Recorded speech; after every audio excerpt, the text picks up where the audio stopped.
Syederalon 3 anggota Dewan Perwakilan Daerah Republik Indonesia, Azhari Cage, Komeng, dan Umar Bonte melakukan kunjungan ke rumah duka di Tangerang, Banten pada Kamis 9 Januari 2025.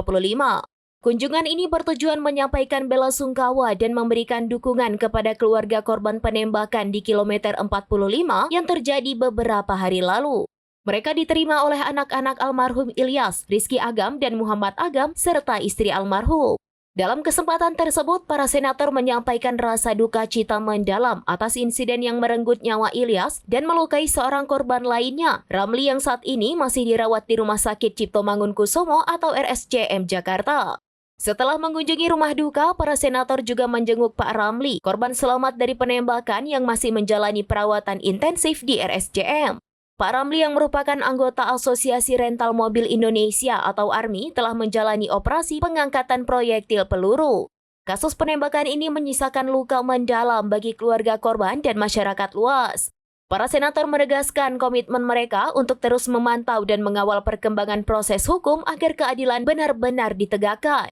Para senator mengajak masyarakat untuk bersama-sama mendoakan almarhum Ilyas agar ditempatkan di tempat terbaik di sisi Allah Subhanahu wa Ta'ala dan Pak Ramli agar segera diberikan kesembuhan.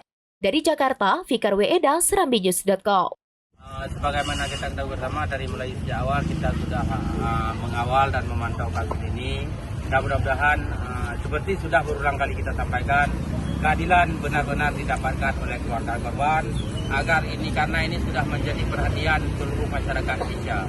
Jadi kita mohon kepada TNI, Polri, dan Presiden Prabowo Subianto untuk memastikan agar keadilan benar-benar keluarga dapatkan. Demikian.